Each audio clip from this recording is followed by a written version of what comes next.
one. Danny, don't worry. I'm getting you over. There we go. Yes, sir.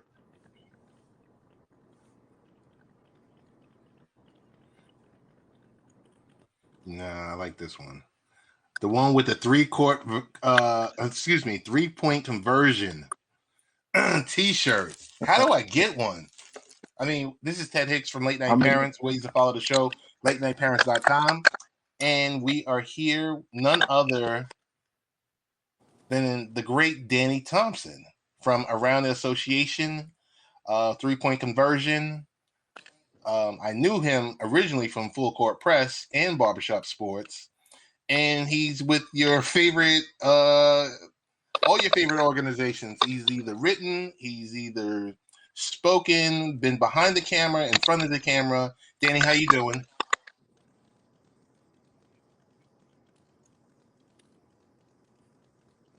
yeah.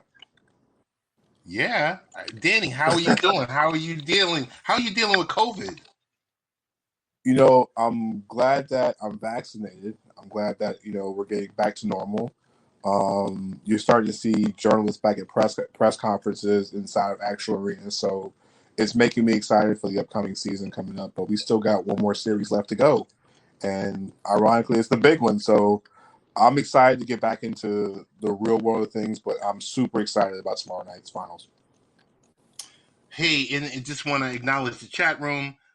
We got none other than Mike Patton hailing from Nashville, Tennessee. Also, big shout out to anonymous Facebook user. Have no idea who that is, but there's someone that's talking about Beyond the Buzzer representing. About what? Beyond the Buzzer representing. Of course, we have to represent Beyond the Buzz on the show. So, life has been good with you, with the missus, with everyone, with the family. Family's great. I'm still enjoying the newlywed life.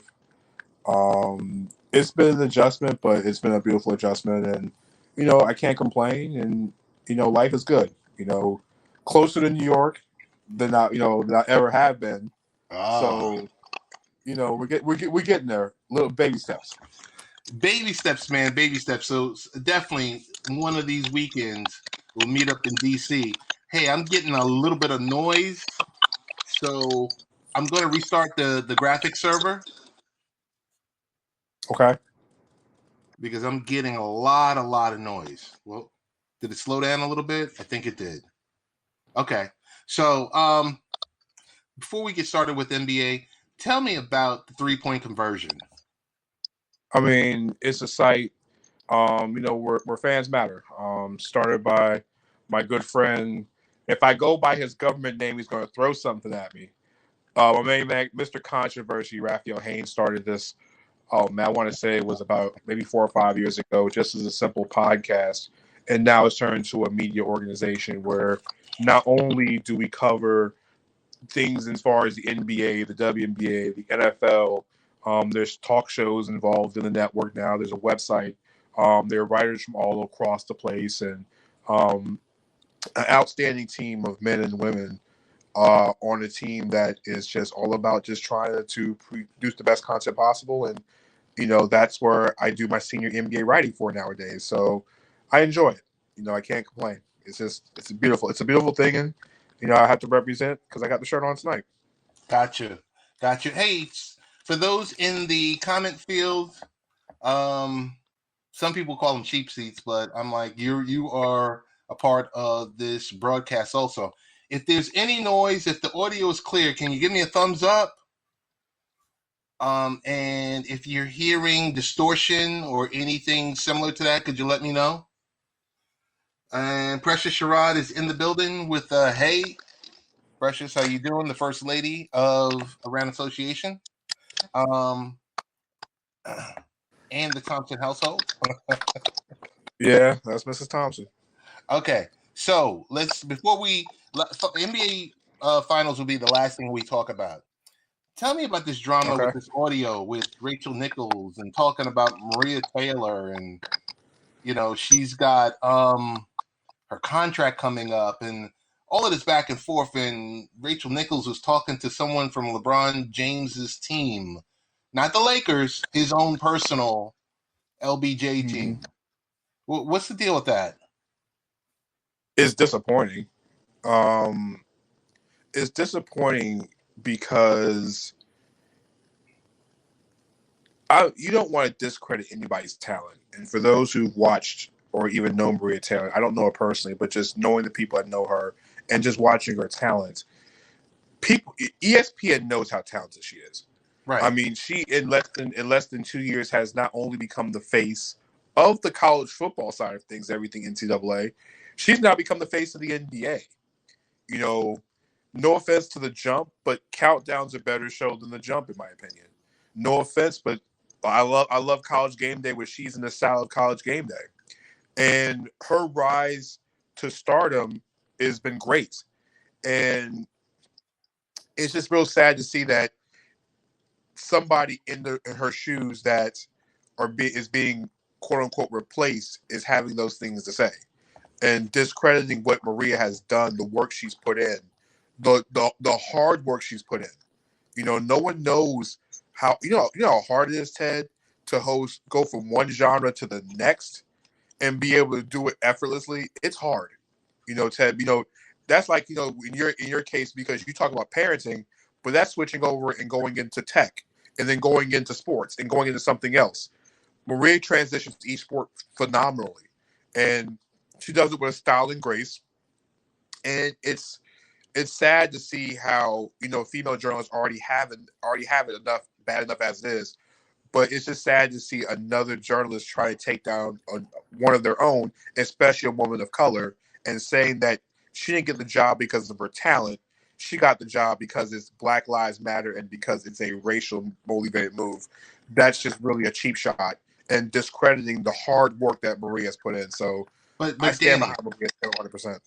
Danny, is this an issue of race, or is this an issue of crabs in a barrel and there not being enough positions of prominence at ESPN? Here's the thing. It should go to the person who's the most talented. And at that point in time, Maria Taylor's the most talented. It is what it is. I mean, Ted, we've all been in situations where if somebody is more talented than what you were able to present the position, then they go with that person that's more talented. It's not about race. It's about talent. And Maria is honestly much more talented. She has a lot. It makes it worse that Rachel went to the LeBron camp about this. This wasn't Ted. This wasn't one of her buddies. This wasn't, a neighbor or a family member. This was someone in the camp, not even the Lakers, of LeBron James. Yeah. So he's involved. It's like you go after the most powerful person in the game and you try to discredit somebody's position. It's not about taking your position. Maria earned it. And now it's just sad to see that if they're trying to spend it because Maria's a free agent after the 20th of July. Right. So I got a question for you. Today, there's another person. There's an actress with the name of Rachel Nichols. She was getting blasted on Twitter, on social media. She woke up. She said there were 82 text messages on her phone in regards to the issue with Maria Taylor, and she was trying to correct them one by one. Like, listen, I'm not that person. She's like, I'm an actress. listen. I'm just glad my name is not being thrown there because I might get more mentions that I do on Twitter. Like I said, at the end of the day, it's just that it's just a discreditation of someone's talent, and it's something ironically that happens in journalism, but especially with Black female journalists. Especially in the sport, just Black female journalists in general, they get the short end of the stick a lot of times, and we have to be able to protect the big ones, the small ones, and the ones in the middle. And ESPN, they're in the middle of a contract dispute. It is what it is. I just want to see if they're going to do right by her because Ted, if she's out, that's going to be, guess what? I think the third or the fourth prominent African American female to leave the company Right. in what, 15 months? Right.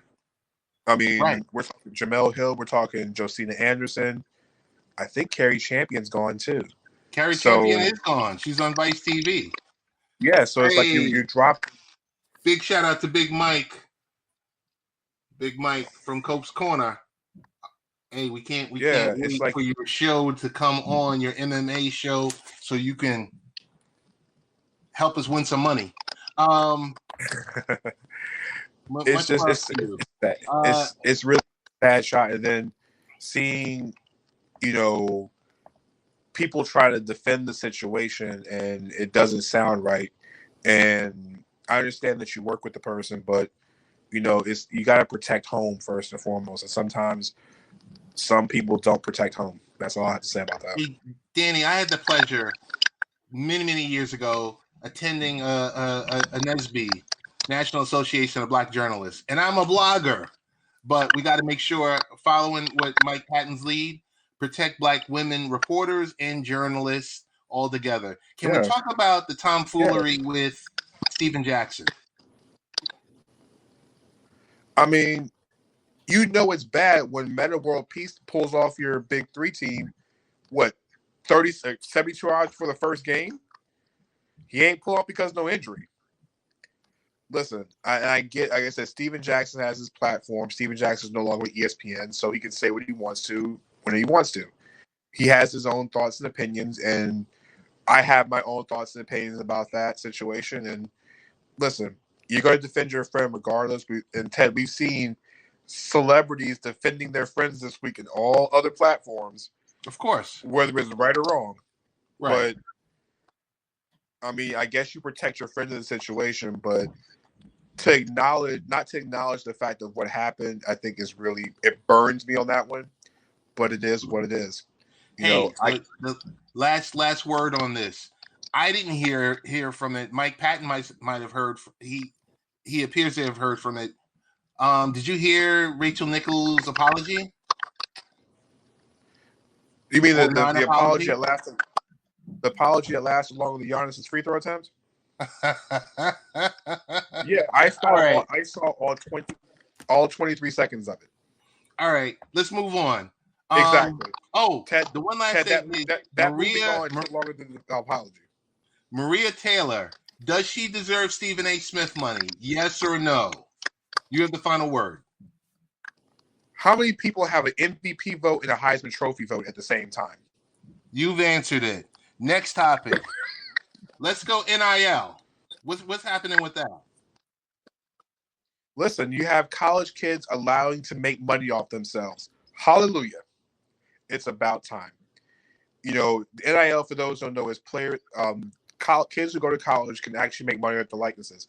You know, we had I think it started back, going back to Ed O'Bannon at UCLA with the court case that destroyed ESPN, EA Sports college football, NCAA football on the platforms because these kids were not getting paid for their likenesses. And then you had the kid, UCF, the kicker, who gave up his college scholarship because he had a YouTube channel that was making way more money than what he was getting as a college kid. And now they can make money off the likenesses. Now it's going to be great for the sport to see kids be able to make money off themselves. The university's been doing it for years. So why can't a kid start their own clothing line?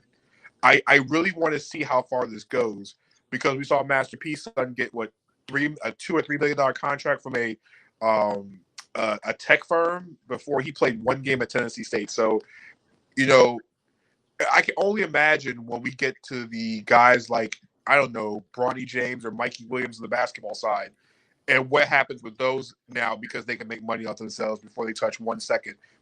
You might have kids go to college now just because of this. Could you give an honorable mention to the NBA, G League, Ignite contracts? I think that was a part of it. I think NCAA had to come back with these kids going to Australia. We saw LaMelo Ball go to Australia. We saw RJ Hampton go to Australia.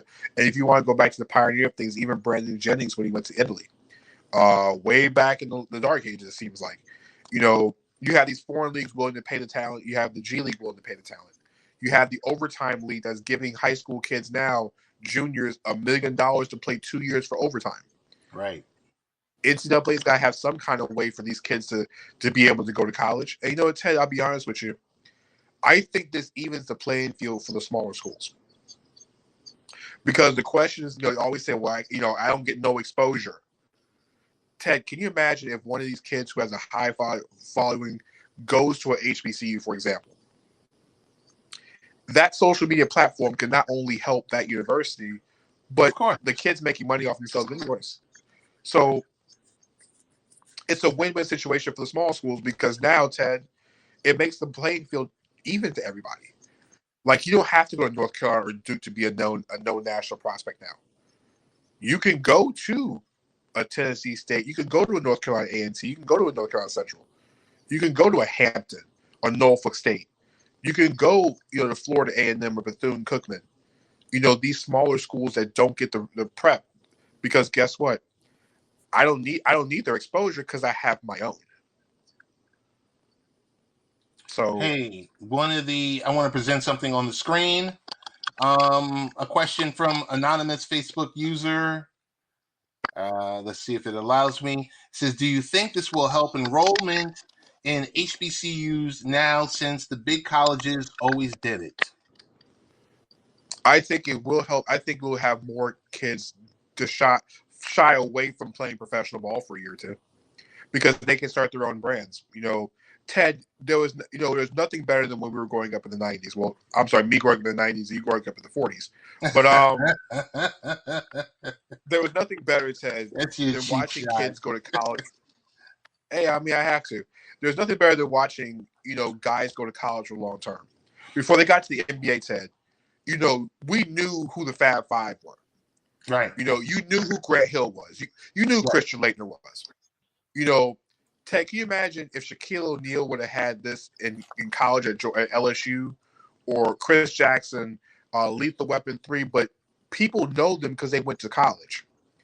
Now, guys only go to school just for one semester because the second semester, it's already halfway through basketball season. They have no plans on playing next season anyway.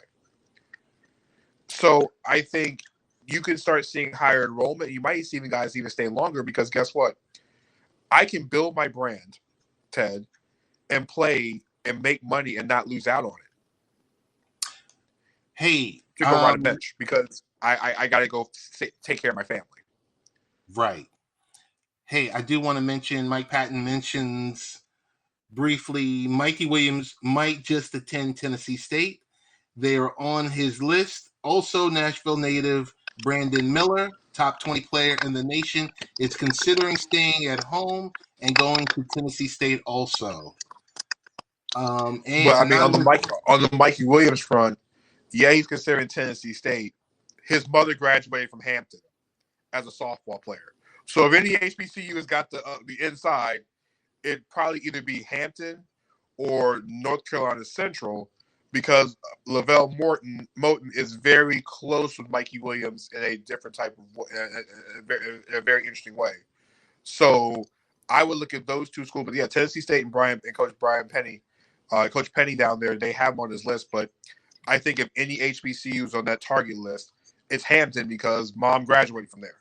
Mom was a softball star at Hampton. So if he comes to this area of the country, Ted, let me tell you, they will have to move games to the Coliseum out here. They couldn't play on campus at home. They couldn't. Hey, anonymous Facebook user says, reminds me of Blue Chips coming true. And I think this is why Coach K and other coaches are stepping away because they are losing money off kids' branding. Do you agree or do you disagree? I think guys like Coach K and Roy Williams are tired of the rigmarole of trying to have to deal with these AAU parents. Kids aren't going to school anymore just to get educations. They're there for a business transaction. Right. I think like Nick Nolte did in Blue Chips. He got tired of basketball being a transactional sport. It's not a transition sport; it's a transactional sport. So I think in some ways it is like that. But also, you have to pay the player. I think Coach K is tired of it. Roy got tired of it. The change of the guard, Ted, the coaches that we remember, Ted, is going out the door because who's left? Oh, the coaches we saw or grew up with, who's left? Not many. I can't name a coach. If any, After Roy and Kay, what's left? no one. Hey, Patino? I want to shift real quickly and say this. This is going to sound like a little bit of shade. Coach Cal is almost the last of the dying breed, as per Mike Patton. Yeah, but Cal has left a wake of destruction everywhere he goes. And what about Rick Pitino? Like I said, Patino and Cal, but those have left destruction everywhere they left. I got a question for you. Coaching Carousel. I'm going to name 2 coaches. I'm not throwing shade. You might throw shade. Or those daily talk shows where, Skip is on one side and Stephen A is on the other side on opposing networks.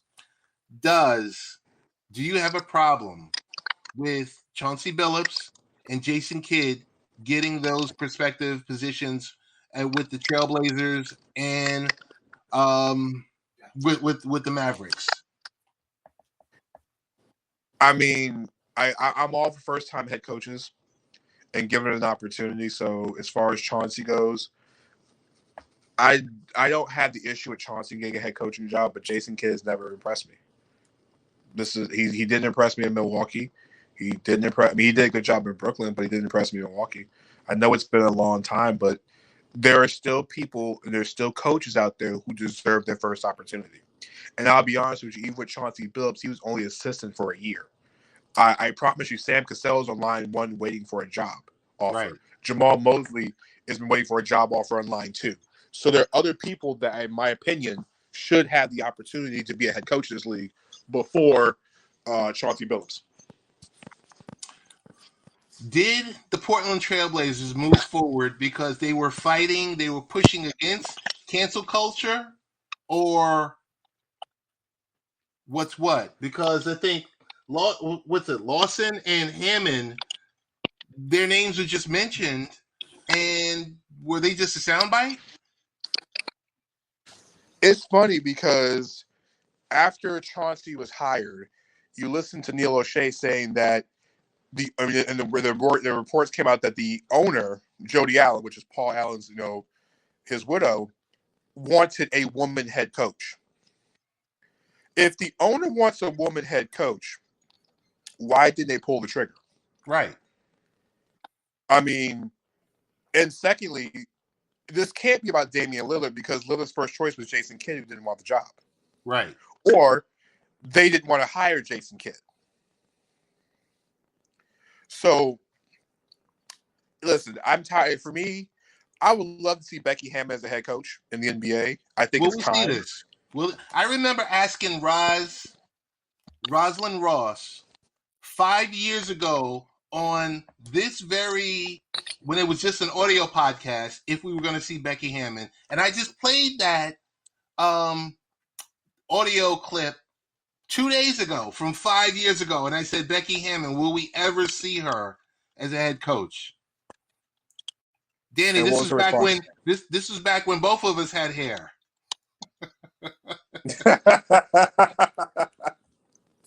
I know the days where my fade actually looked like a fade. Yes. So what's up with that? I think Becky deserves the job. The only job I can see her getting now would be Orlando, but I don't know if I want that dumpster fire in Orlando at this current moment. You wouldn't see her in San Antonio? That team has no direction. You wouldn't see her in San Antonio as the heir apparent? I mean, that would be on top at this point, but I'm saying as far as this coaching cycle goes. Oh, because Duncan's gone. Duncan's gone, right? I'm not sure what Tim is doing, but he wouldn't be the first one in line. I think that'd be Antonio Messina, the longtime assistant, would be the first one in line. Ime Udoka is now with the Celtics. He was under Pop for a long time. I can't if the Spurs hire Brett Brown over Becky Hammon, they burn the building down. But we know Brett Brown's part of the Spurs tree.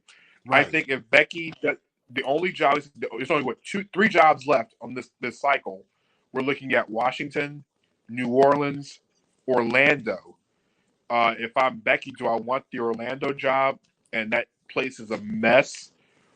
I don't know if Washington's the right fit for her because of Beal and Westbrook. Not to say she couldn't control either of those two, but it's the NBA is a superstar driven league, and you want your head coach to have some kind of relationship. And I'm not saying Becky couldn't do it. And then there's New Orleans, and I don't want Becky to be Zion's third head coach in 3 years. It's not fair to her. Her job be trying to save Zion. So this is the best. The best place for her was Portland or Indiana, but unfortunately she couldn't get there. But like I said, I want to see her, and I think we see her in the next 2 years. Okay, I'm gonna hold you to that because in 2 years, I'm sure you hopefully if you haven't hit it super big, you will still come on this live stream on the broadcast and chop it up. Hey, we're running out of time, so there were a couple of shots at us talking about we could have hair if we had those aerosol spray cans that sprayed it in black on top of our hair like that. The Beijing. The Beijing. I mean, listen. You know what? That's another podcast for another day. We'll discuss that in another podcast about Beijing. But we'll talk Beijing and we'll talk about being follically challenged. And big shout out to Tony D. Tony D. What's going on? This was another recording. You thought this was another recording? No, just something impromptu with the great Danny Thompson. I mean, I had to hound him, Tony, to get him up here. Multiple calls. I sent smoke signals. I had to call the missus. I had to send him a couple of those Omaha steaks. Danny, really quick, your thoughts on NBA injuries and how it factors into USA basketball.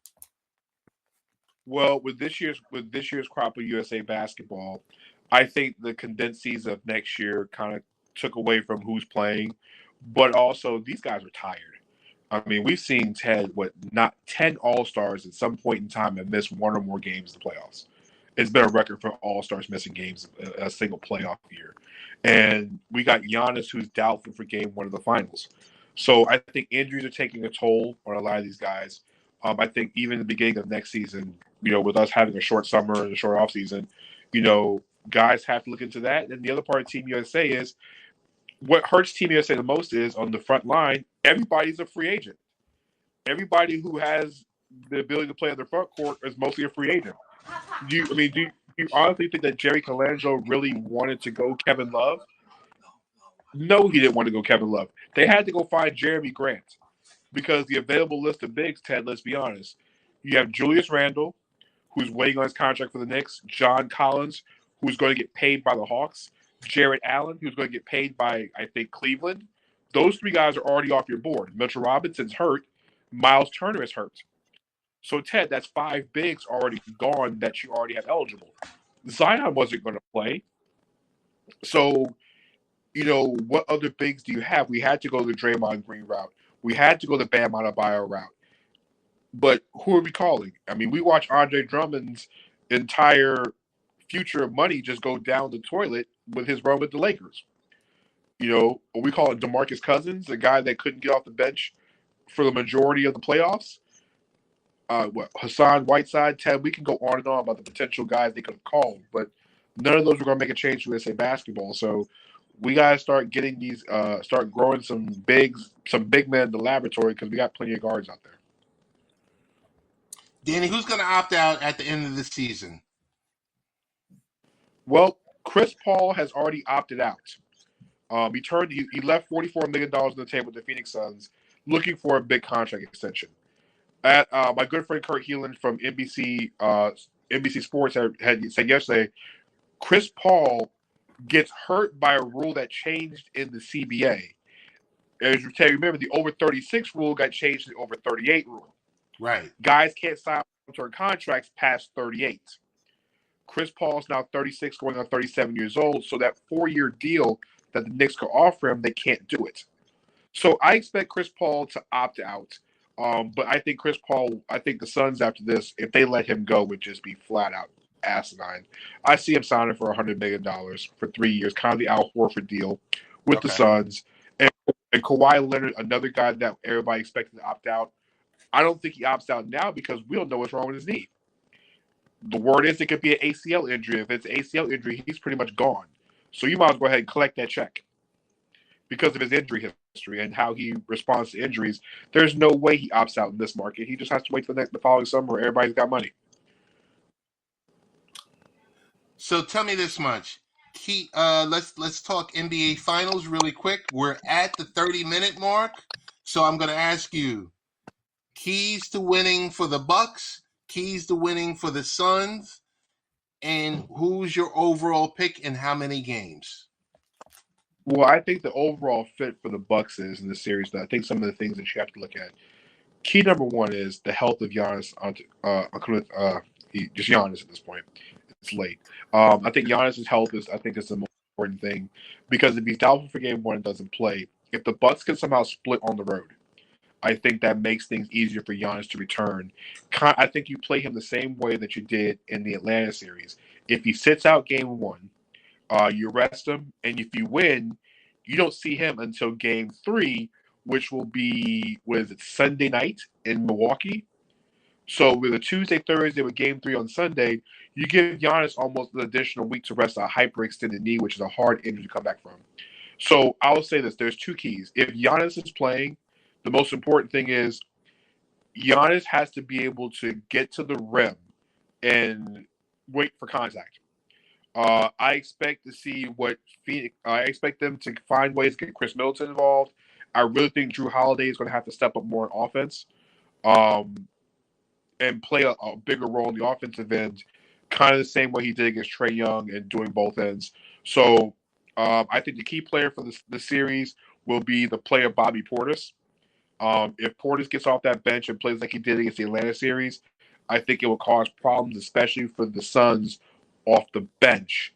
Now, from the Suns' perspective, listen, Chris Paul is healthy. Devin Booker had a chance to get his nose feeling better. DeAndre Ayton has had great playoffs. As Chris Paul says, he's going to play to make sure he breaks the bank. The key in this series for Phoenix is the play of Mikal Bridges and the play of Cam Johnson. Cam Johnson's the shooter, Mikal Bridges is the defender. Bridges has to be able to guard Chris Middleton throughout the series, and Cam Johnson is going to have to keep shooting well. Cameron Payne's going to have to play well. So really, all of the entire Suns bench has to outplay the Bucks bench in the series. I do expect Monty Williams to outcoach Mike Budenholzer in the series. For some reason, Coach Bud doesn't do well with adjustments. He hasn't done well with adjustments a lot in this playoff series, in the playoffs at all, or even through his playoff history, his playoff career history. So I like what Phoenix can do in this series. They're going to have to get some help from the bigs off the bench, and honestly, I want them to get Brook Lopez in foul trouble, just so that they would have to play Bobby Portis at center instead of Bobby Portis at power forward. And to answer your question, who would I have winning the series? You'll have to wait for around the association for me to tell you the answer to that question, Ted. So you'll have to wait till tomorrow. Okay, Danny, we're in overtime right now, and we're running out of time. We got like 90 seconds. Tell us, where can we find your work? Where can we hear you speaking? Where can we hear you interviewing people? And what's going on in your world? Check me out at the3pointconversion.com, where I go check out my NBA work, my WNBA work as well too, covering the Charlotte Hornets and the Phoenix Mercury on a daily basis for the site. Also check out the Around the Association podcast, which will be starting after Game One tomorrow night of the NBA Finals. We'll break everything down, what you watched on television last night. For Game One, you'll see me on Tuesday after Game One, Game Two on Thursday. As well as throughout the entire playoff series. Check out Beyond the Buzzer, myself and Kyle Nash on Thursday nights on Zingo Television Channel 198. But as far as Around the Association, check it out on Facebook, on YouTube. 10 minutes after Game One of the finals tomorrow night. So I can't wait to do it. I did this last year, the last couple of years in the finals. It's fun. A chance to go over the game and just interact with folks because we want something to talk about. And I don't care. It's the finals. You don't have to like Phoenix. You don't have to like Milwaukee, but we're gonna either Chris Paul's legacy will change, or Giannis will take that step into the greatness that he should get. Somebody's gonna lose a monkey, so can't wait, Ted. Like I said, great to do your show tonight. Like I said, to talk you're the first place I talked finals with anybody, so that should tell you something. I feel love. I do feel the love. Hey, we're in double overtime right now, Danny. So we're gonna get on out of here. You tell the missus I said thank you. I want to thank you personally. I want to thank the people in the chat. Tony D, Big Mike Patton, anonymous Facebook user 1 and 2, and my man the real Mike from Cope's Corner. Want to also give him a shout out. Big shout out to Haps TV and everywhere you can listen to our audio podcast, and also see us on YouTube and Facebook and all the above. Really excited tomorrow, Danny, about your post-game breakdown of the NBA Finals. I will be there watching, and I will be in the cheap seats tomorrow commenting, as I usually am on Thursday nights when you and Kyle and Bobby rip it up with Beyond the Buzzer. Thank you. God bless. And